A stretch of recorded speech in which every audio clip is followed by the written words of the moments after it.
Hello and welcome to another update video about XRP. So here for XRP, I think it is working out perfectly according to this triangle Elliott wave count.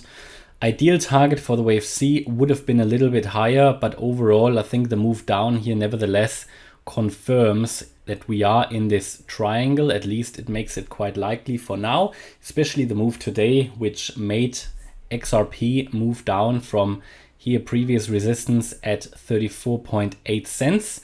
Well, I told you yesterday, if we go above that, then we are probably going to reach this ideal target for a wave C. If not, then we are going to continue with the wave D to the downside, as it was already outlined here on the roadmap on the chart. And this is what happened. Yeah, we did not break it, but we instead carried on down. Wave C was complete, and we are moving down in 3 waves here in a wave D. Wave D might be nearly finished. If you look at this trend line here, yeah, we can make it a bit more accurate. And from that point of view, depending on if we use the wicks or not, it's looking like this could be finished already. This move down in a wave D, but it could go a bit lower. It could go a bit lower. It should not go below the low of the wave B, which would be 30.5 cents.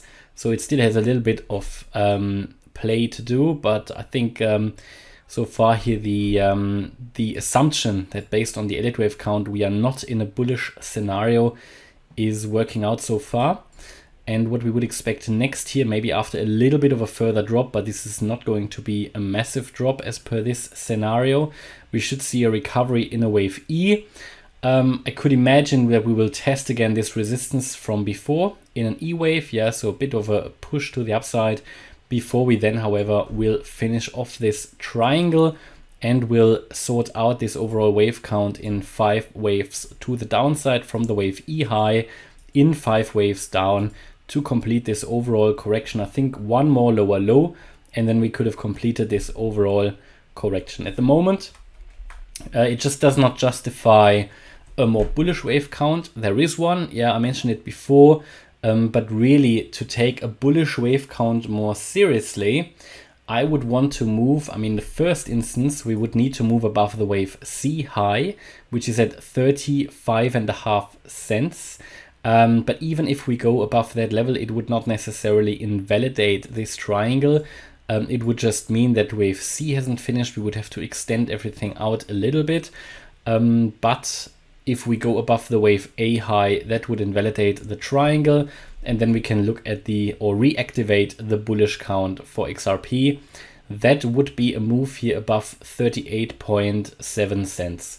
Only then I would put more emphasis on the bullish count that I showed you before. In the bullish count, we count this here as an impulse.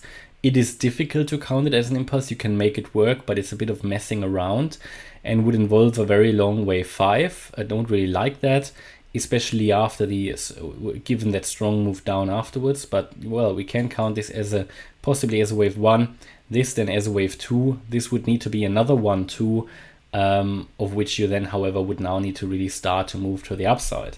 But even given that, yeah, a low below the wave B here will confirm the breakout of the triangle. So what we eventually want to do, if we get another leg up in a wave E, we will then move down, and good indication that the triangle is over will be a move below the wave D low, that is at 31.8 cents. Confirmation will be a low below wave B, 30.6 cents. All right, and there's my view here about the XRP chart. Hopefully you liked the update. If you did, please hit the like button, leave a comment, and subscribe. Make sure you also follow us on Instagram and Twitter, where you can find the links in the description. There's a lot of additional content on there every day, 1 or 2 posts. And yeah, if you really like the content, also check out the channel membership. Thanks a lot for watching, and see you in the next video. Bye-bye.